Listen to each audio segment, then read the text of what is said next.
Well, they meet again. It's the Pacers, it's the Bucks. They might play 24 times in 2 seasons, and this one is to get out of the first round. It's a Pacers-Bucks Locked On crossover preview today on Locked On Pacers and Locked On Bucks.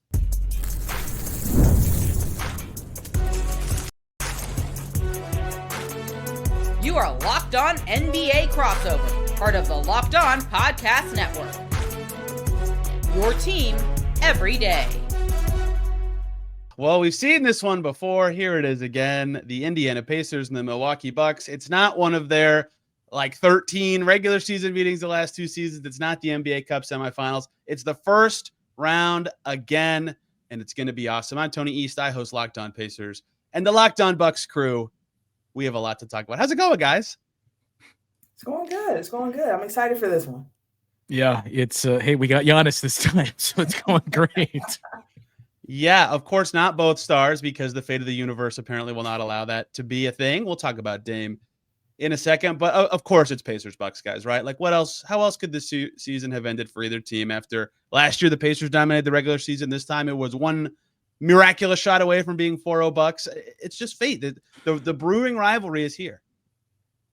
It is. And this was one I was hoping for because I like the rivalry aspect of it. I like teams facing each other often, and they're in the same division, and divisions don't tend to mean much in the NBA. So seeing the same teams getting into the playoffs is kind of fun, especially since the Pacers are returning the exact same cast from last year. So for Bucks fans looking for revenge, you can see the pathway forward here.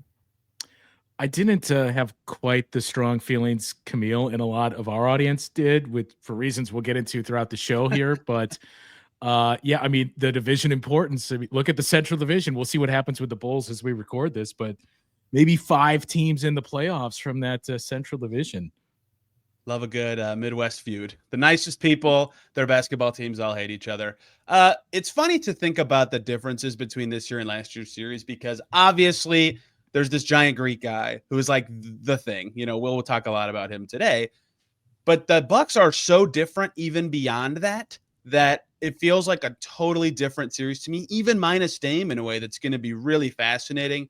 But start with Giannis, obviously. But what to you guys are the big differences about the Bucks this year that, one, Pacers people need to know, and 2, will make this a totally different series if you think it'll be different from last year? Justin, you want to kick us off here? I know something that we talked about a bit. Yeah, I mean, Giannis, obviously, but the fact that the Bucks are not one of the worst defenses in the league is probably the biggest starting point here. Camille and I talked about it during some of our shows this week. I talked about it on several of our post-game shows and radio shows too.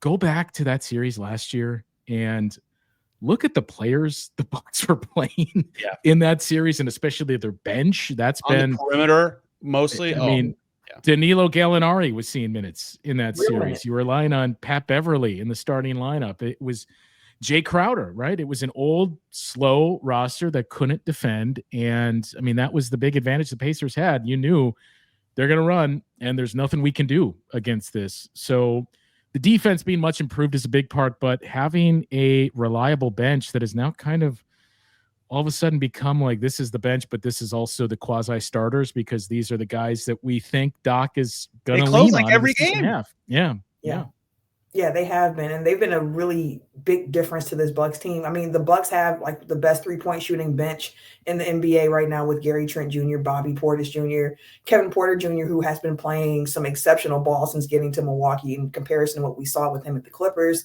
and AJ Green. And then on top of that, too, in the starting lineup, as we've currently seen it constructed, with Taurean Prince out there being able to knock down, catch and shoot shots, putting the ball on the floor a little bit.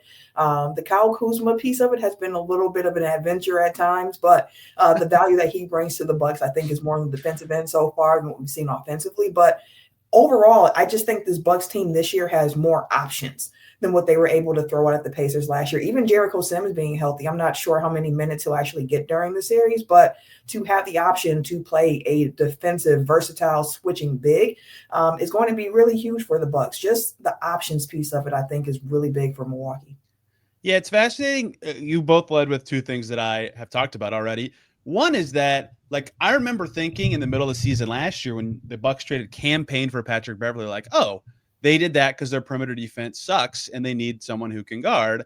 maybe Patrick Beverley can have an impact in this series. He did, not a good impact, but he impacted the series, certainly. Yes, things happened because of Patrick Beverley, but like Beasley and Crowder, all those guys like just couldn't keep any Pacers ball handler in front of them, right? So the Pacers lived in the paint, and hey, look, when you have the best offense in the league besides the Celtics, you're going to score a lot when you can get in the paint. That will not be as easy this year. They still scored pretty well against the Bucks this year, outside of that December game when the zone just destroyed them, but I do think it will be more challenging for them to do that, especially as TJ McConnell has seen a decline this year in his effectiveness, but it's going to be a lot on Haliburton and Mathurin and Nembhard to keep up paint pressure against better defenders. And it's not easy against the Bucks. And yeah, the shooting part, I think, is the scariest part because of the Giannis passing element where he just like dimes these guys up across the court and you can't double him as easily in the post. And all these guys are drilling everything. Gary Trent, has he missed a three against the Pacers like this whole season? It feels like he's like 60 for 60.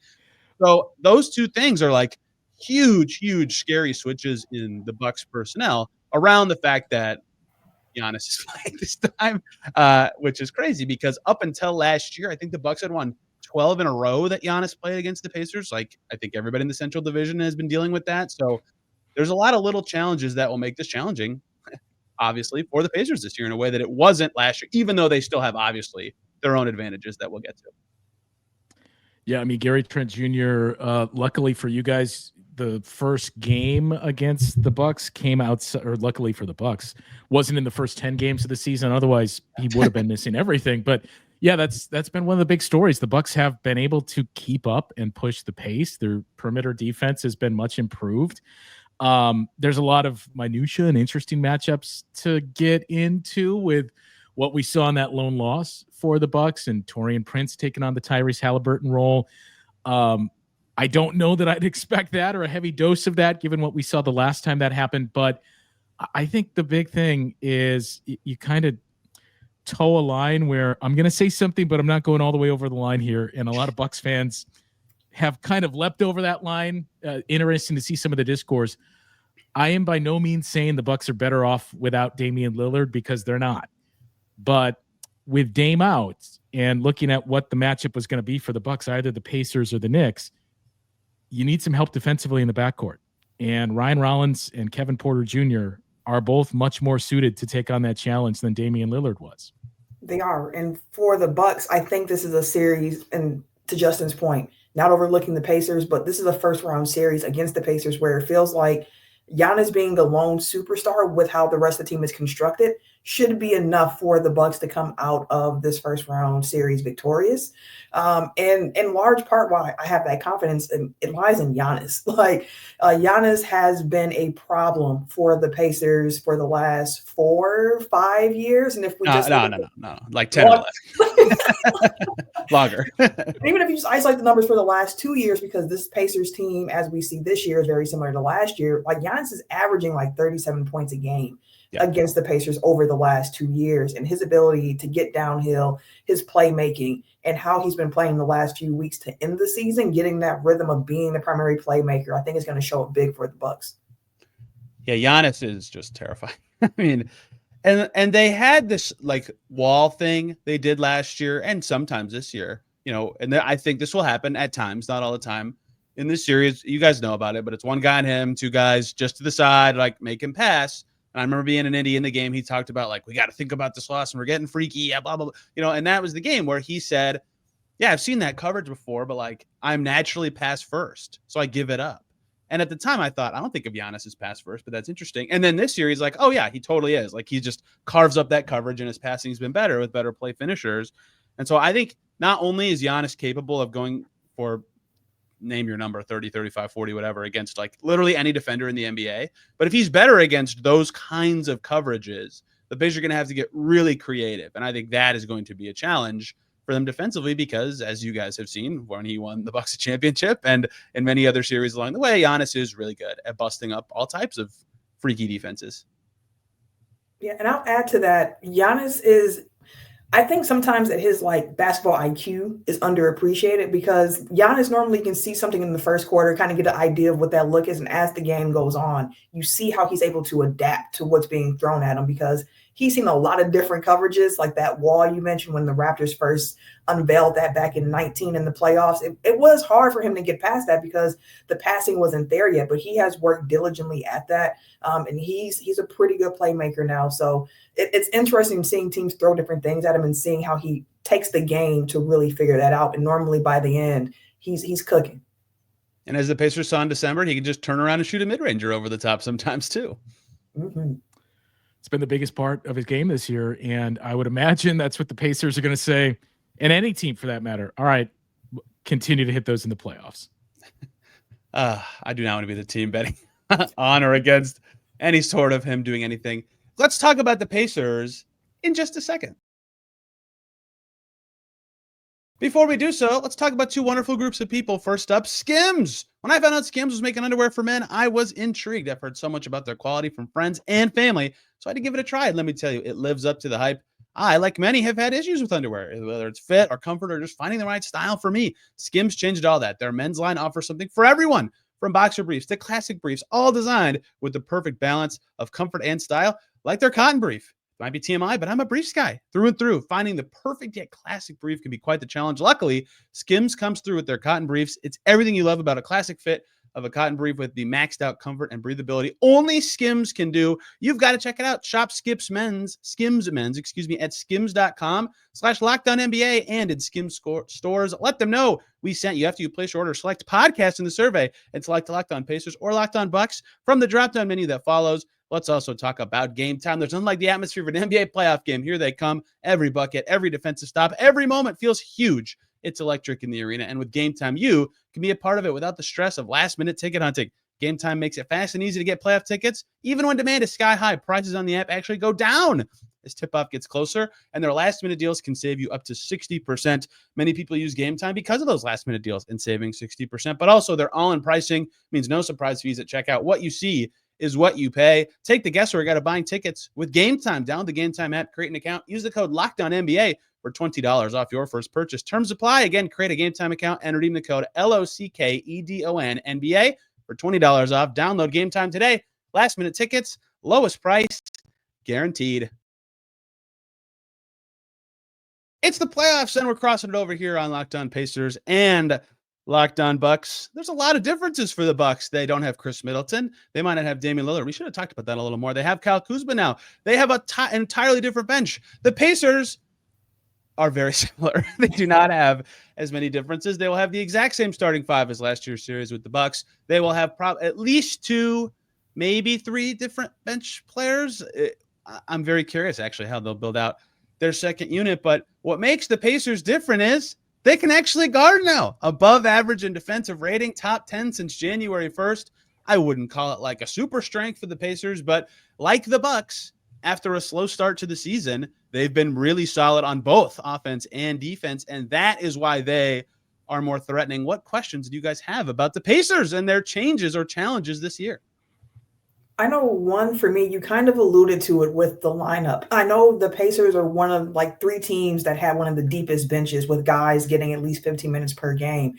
When you think playoffs, you always think of the playoff rotation shortening and everybody's not going to be able to play. So when you think of the Pacers and who will be the main rotation guys, like who do you think is going to actually be the bench unit for the Pacers? Or do you think it might be a situation where, as we've talked about with the Bucks, it might just be dependent on how the series is going to figure out which levers you really want to pull here?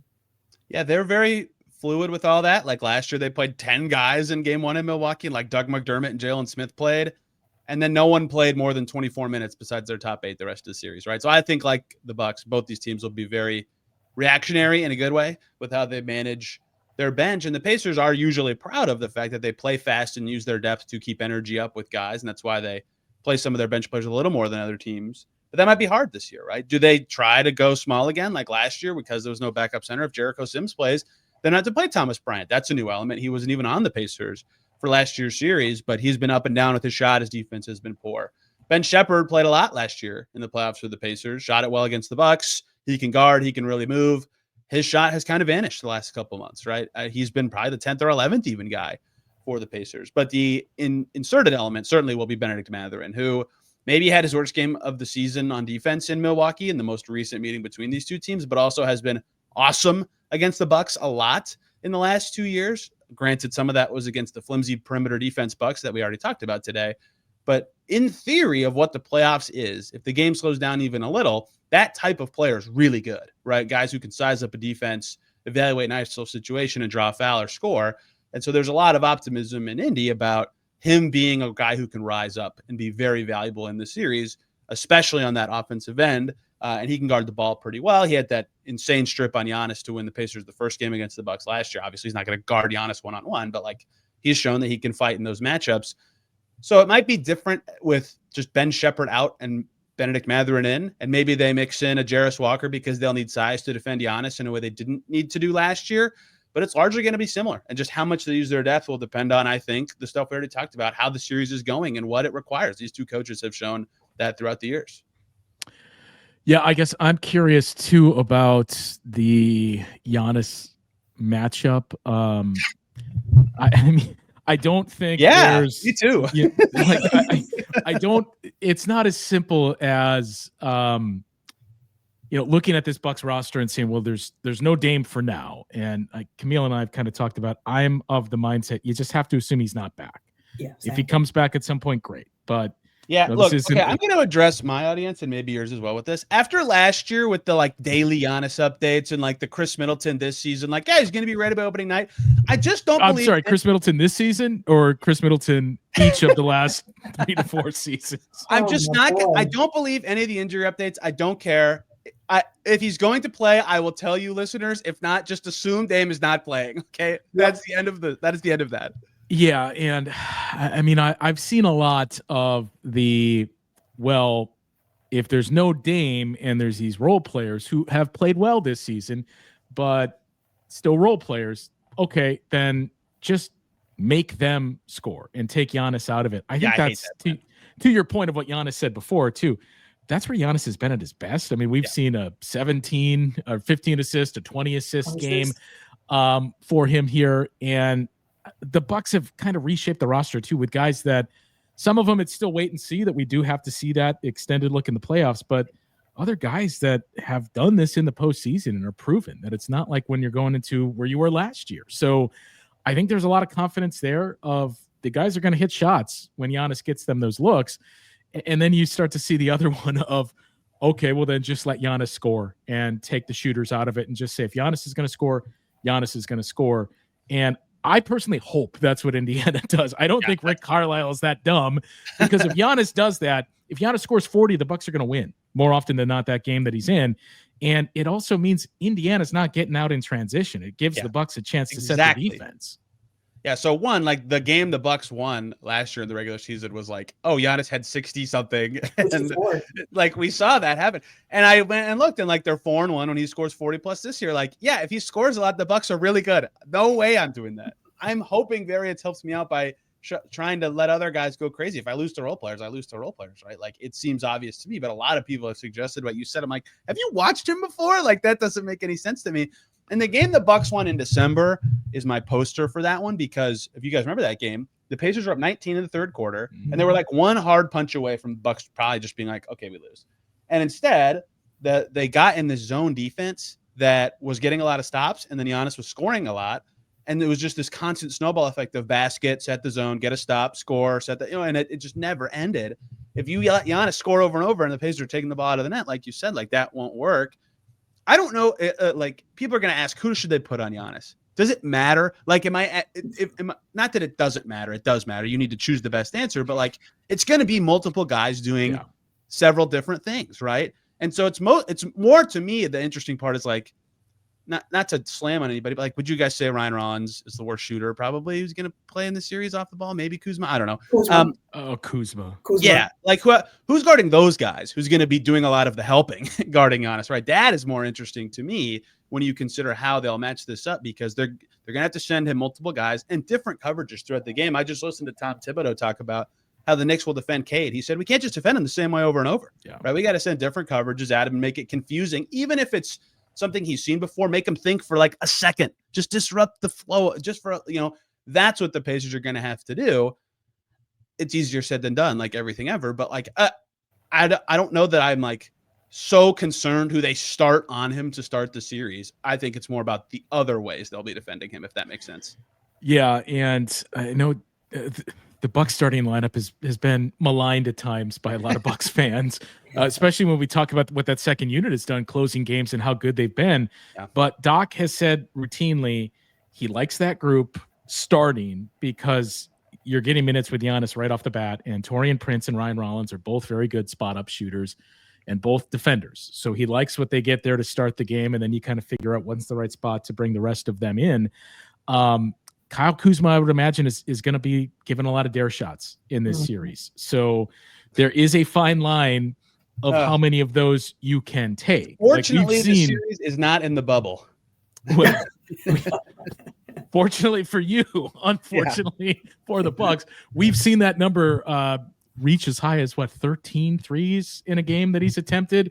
Wow. So I think, wow is certainly a reaction to it. I think you would love to keep it like 4, 5. That's our limit. And then figure out how do you attack on some of those open looks that you're going to be getting there. But to me, the big one is I'm really curious for the Giannis and Pascal Siakam matchups, because I would assume the Bucks are going to put Giannis on Siakam. Giannis himself has talked about, I can't really go quite as hard defensively because of what I'm being asked to do on the offensive side. And I mean, I suppose you could try other looks like a Taurean Prince and Kyle Kuzma. I wonder if they start with Kyle Kuzma on Tyrese Haliburton, if they go with some of those looks early in the game. But both Siakam and Giannis, I think, are going to be asked to do a lot defensively against each other respectively.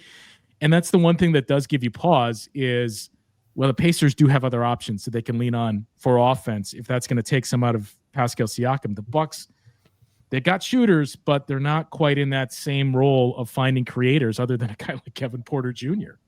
Yeah, I bet the series starts the way you said, with Giannis on Pascal and Brook on Myles. That front court, like flippity-floppity matchup-wise, last year was like a huge part of it because of the Bobby Portis of it all and all that.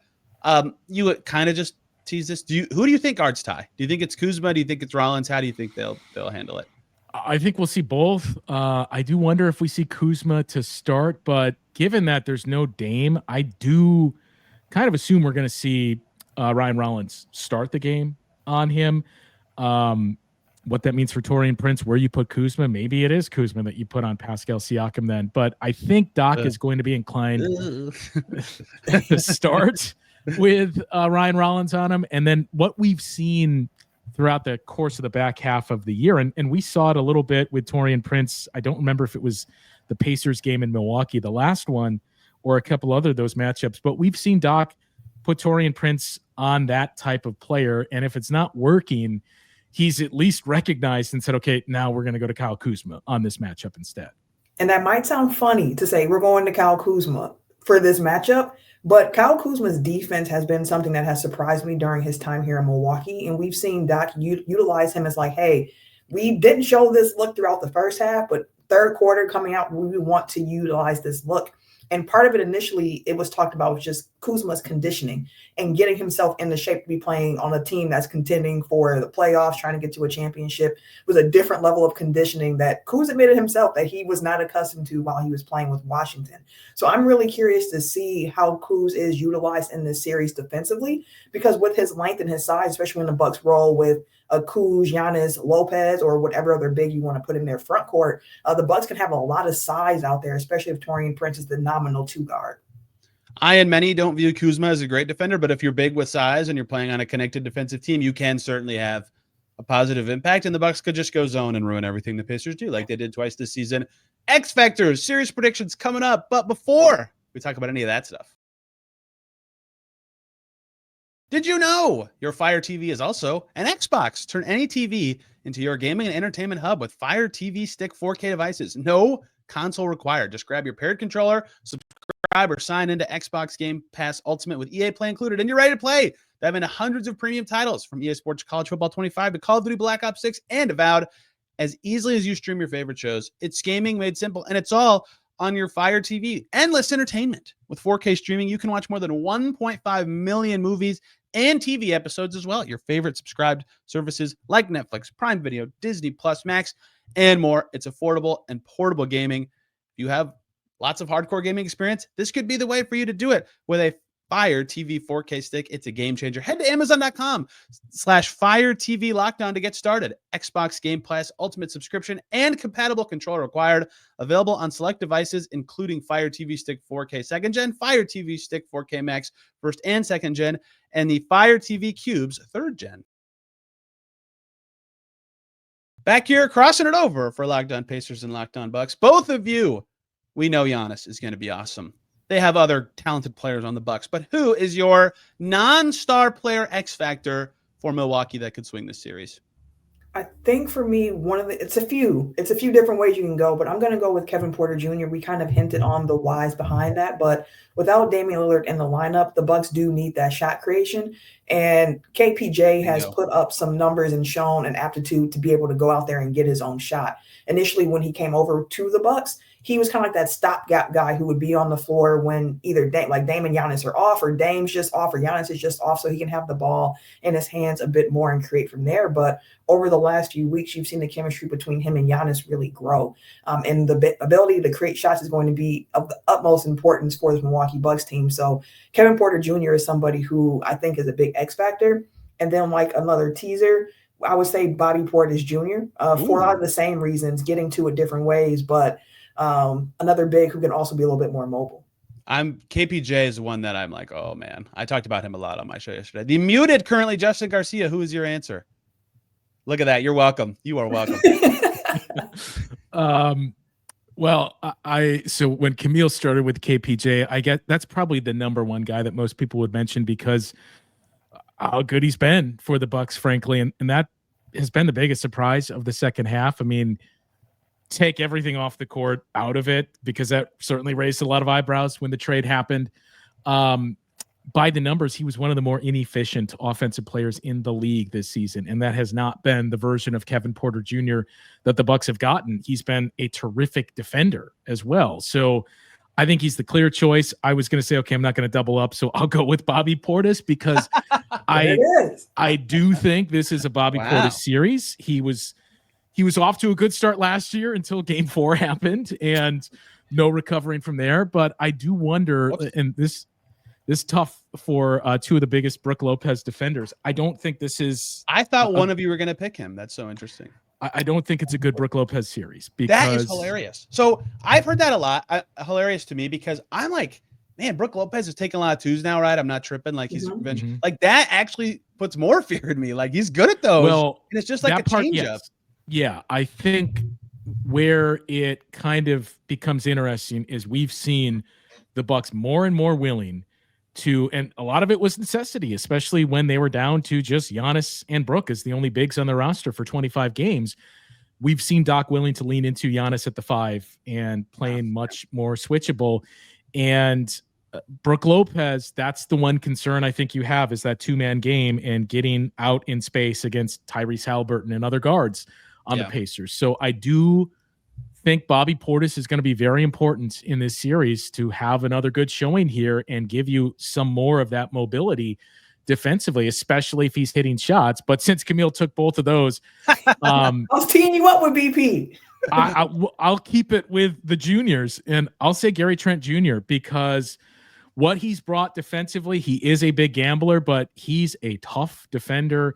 He's had some big moments for the Bucks, and more often than not this season, when there's a big moment, when there's a big shot, it's been Gary Trent Jr. that's hit that shot for the Bucks. So you're going to need that. You're going to need your role players to have some big ones. And I think the one thing that Bucks fans are kind of clinging to is, if there's any team out there that is well overdue to have a role player that just shoots the lights out and way outperforms what his regular season numbers did in the playoffs, it's the Bucks. When you look at the teams that have victimized them the past 3 postseasons now, you got to go all the way back to Grayson Allen and his performance against the Bulls in the first round a couple of years ago, or Bryn Forbes outscoring Jimmy Butler in that first round series. So that's it. Other than that, Bucks have been victimized by a number of guys the past few postseasons. So it does feel like they're long overdue. And to me, Gary Trent Jr. is the guy that's most likely to be the guy of, hey, remember that series where Gary Trent Jr. did this, or that game where Gary Trent Jr. hit 7 threes?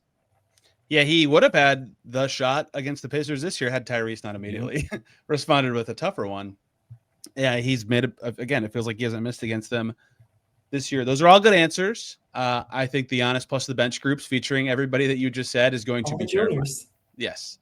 Like I keep saying this in my own show, but to say it again, the Bucks are on Central Time, so every time the Pacers game would end during this like seeding chase, I'm like, oh, let me go watch the Bucks and see what's happening. Oh, they're in a tight game in the fourth quarter. Oh, it's Giannis in the bench. Oh, Kevin Porter Jr. just went crazy and the Bucks won. I was like, this group is so good. What is this bench group? It's funny because it's kind of been the same for us in that when you still had hope of catching the Pacers before the final 2 weeks of the regular season of maybe they can do it, we would keep our eye on Pacers games. And I know like we would have it on an iPad during the game broadcast in the arena of let's see where this is at. It's a close game. And then it would always be, how the hell did the Pacers win that game? Yeah, they had quite the streak of like, I called them the escape artist Pacers for like 3 weeks because they just kept somehow finding a way to do it. It started with the Haliburton shot, and then they had a 1 against the Mavs, 2 against the Nets. It was great. And the other guy I am very curious to see from a Bucks perspective. I'm curious who yours are for the Pacers, but I am very curious to see what Ryan Rollins looks like in his first taste of the postseason, because earlier in the season, everything we're saying about Kevin Porter Jr., that was Ryan Rollins. He was terrific, where it became the conversation of, man, the Bucks have to upgrade this guy because, I mean, granted, we saw this is probably the end of the line for him, but he thoroughly outplayed DeLon Wright earlier in the season, and he made himself be a part of that rotation. And then as soon as Kevin Porter Jr. arrived, kind of took a little bit of a step backward, and they've kind of traded off. That's been the thing that's benefited the Bucks is if Rollins had a bad game, KPJ had a good game and vice versa. But he's a tough defender. He has great length. He has a near 7-foot wingspan, good lateral quickness. And he's another guy that's a very good spot up shooter, but he just has, for a young guy, a very like calming pace that he plays at. So I'm very curious to see what his first taste of playoffs looks like. Mm-hmm. A lot of good answers. Obviously, the Pacers have a couple guys that the Bucks know all too well can be X factors in this series. I'm very tempted to go with Aaron Nesmith because of who I am as a person, but the two that I would have at the top of the list would be my own answer and the fan base answer. My own answer is Myles Turner because he shot it very well last year against the Bucks in the playoffs, and like, look, for all the reasons I think in one of those games. Yeah. I mean, for all the reasons Brook Lopez scares me a little bit if I'm the Pacers, like making him and his ground bound style move out to the perimeter to guard Myles and like not be around the basket to be where he's at his best protecting the rim is huge. And he's not going to go out as far if Myles can't make anything or is shot faking every time he catches for what reason or another. So Turner just making shots or being active and making quick decisions on offense, which he's gotten great at in this Haliburton system, is going to be very important in this series. He's got to keep it moving. He's got to be willing to shoot and score. He did a great job of that last year in all their series. My other one is Mathurin. I think that's the one the fan base would point to as well, just because it's both because it's a big question mark, but like the theory of it makes so much sense that this type of player is so valuable in these settings and is just hard to guard. And if he can play his game without subtracting from the Pacers style, right? That's been kind of the push and pull that they've had as their two parties for forever, is melding what Mathurin does well and the Pacers do well. The playoffs seem like the natural spot for that to go. He's been in a great mood. He cannot wait to play in the postseason. Like if he can be this, to use the fan base term, if he can be a dog on the offensive end and be that kind of ISO hard to guard scorer and is really locked in on defense, like that'd be huge. They need a bench wing who can do that kind of stuff so bad, but we've never seen him in the postseason. Like with Rollins, you just never know how this stuff is going to go for these guys. Well, and the guy I'm also curious about on your side is Jarris Walker, because it feels like this is a Jarris Walker series. I agree. So yesterday I said I did my questions about the series podcast, and I don't know if Jarris will be like in their top 8, but he is like the 9th guy that one would just, if they need to, it may not start in the series when you get to game 2 or 3. It's like, okay, they play a big role. They're like, oh crap, we need an answer for this or that or that. Like Jarris is a lot of the like push that button. This guy can handle, and he's huge. And you might just need a tall person to like soak up reps guarding Giannis. You know what I mean? So yes, I also think Jarris could be an important X factor in this series. He's been red hot from 3 recently. Like you never know how reliable that's going to be in the playoffs, but I agree that he could also be one that everybody looks back and goes, oh, these 2 lottery picks were great for the Pacers and got it done. I don't care who goes first among you two, but give me your series predictions. Bucks in 6. I'm feeling very confident. The return of the Bucks in 6. I'm feeling very confident about the Bucks' chances in this series, and it rests solely upon the shoulders of Giannis. I feel like the past few years we've been robbed of playoff Giannis. Giannis, when the lights are brighter, tends to up his play, and seeing the Bucks take on the Thunder in the NBA Cup game, which some people might say it's whatever, but that was a game with stakes that these players wanted to win. And Giannis, when he has something to play for, the way he can up his game is just amazing. And I feel like this is going to be the type of series for Giannis to remind national media and fans all around the world of who he really is. So I'm going Bucks in 6 in this series. First of all, so none of us want to say Pat Connaughton as the X factor coming off a 43-point game. 43 doesn't mean anything in this one. I do have a lot of confidence in the Bucks in this series. It is kind of cliche to pick 6, and especially since Camille just chose it. But I do feel like there's gonna be a lot of back and forth in this series. I would pick the Bucks in 7 in this one, and I said it at the top. My answer changed based on what the Bucks have started to do the past couple of weeks here and what they found with that second unit, and leaning into Giannis is basically going to play like Nikola Jokic, and that's the way forward for this group. I said for the longest time, going into the final couple of weeks, and I'm on an island here, I thought for a while the Bucks would be much better off playing the Knicks, even though they're 0-3 against the Knicks than the Pacers, because of how good Indiana's been in the back half of the year. And even the 3-1 record, I don't really take anything from that, because 2 of those games, as you mentioned, were when neither of these teams were very good. The Pacers were below 500 at that New Year's Eve loss. Bucks didn't really start to figure it out until late. So I do think it's really just the last 2 games that you can look at, which they split. And I think there's a lot of Bucks fans that just want the Pacers because they don't like Tyrese Haliburton and they want revenge for what happened last year. But there's a lot of optimism within Bucks fans, and I think it's going to be a lot tougher than a lot of fans are anticipating. But I still do think the Bucks are going to win. So I'll say the Bucks in 7. They do have the best player. I will give the Pacers credit. Last year when they went 4-1 in the regular season against the Bucks, they said, nope, doesn't matter. It's the playoffs. It's different. This year when they went 1-3 against the Bucks, same thing, right? Like, I think they agree with you. And I think that the guys in and out the trade deadline suggests that, yeah, you probably should throw out a lot of what we saw in the regular season. Even those 2 games, like the Pacers in one game had the shot of their season, and the other game had their worst bench performance in like the last 5 years, basically. It's just really hard to take a ton from one game samples. Last year, I picked Pacers in 7, thinking Giannis would return during the series. This year, I'm also taking Pacers in 7 because Giannis is playing in the series. I just think they're a little better. That's just what it comes down to me. Even though the best player in the conference is their foe, and it's going to be extremely challenging to beat that guy. They're deeper, and they have more proven guys that have gone through the playoffs. I think the big thing is the Bucks have Giannis, and then there's a lot of ifs, like if Kevin Porter Jr. looks like he did the last month of the season, if one of those guys gets hot, if Damian Lillard comes back, then I think you like the Bucks even more. But that's the big thing going into this series is the Bucks have more ifs than the Pacers do. Yeah, I think they're going to be close games down the stretch as well. But Agreed. Yeah, I think the Bucks come out on top in this one. I would be stunned if it's a short series either way. Me too. Completely stunned. Should be fun. I'm looking forward to it. I have never seen the Pacers play the Bucks, so it's about time that we got to actually watch these teams on the hardwood. Did I do the math right? So they had 5 regular season games last year, and then 6 playoff games, and then 4 regular season games this year. So if this series goes 5+, they'll have played 20+ times in 2 seasons. That's crazy. That is crazy. I remember talking to Jordan Wara. He said it's not a rivalry till we meet him in the playoffs. How about twice in a row, Jordan Wara? How about that? Here we are. Everybody. You could find more from Camille and Justin at Locked On Bucks. Actually, I'll let you guys talk about what's coming on Locked On Bucks this week. Oh, man. A lot of just gassing up the Bucks here and really stoking the flames of all the optimism that's going on. But no, I mean, really, the big thing for us, so we're going to get into some more predictions. We broke things down with Frank Madden on our most recent show, but more digging into some of the things we discussed here on our lead into the playoffs. But just a lot of Giannis basically that we're going to lean into because this is the first time we've seen him in 3 years in the playoffs. Yeah, it's going to be crazy. Same on my end. A lot of what the Pacers' advantages could be coming with the guest tomorrow. Game 1 preview Friday. then we're off. I'm looking forward to it. I hope you all are too. Subscribe to Locked On Bucks and Locked On Pacers wherever you get your podcasts, or if you're watching us via video on YouTube. Thank you all for watching. We will see you very soon.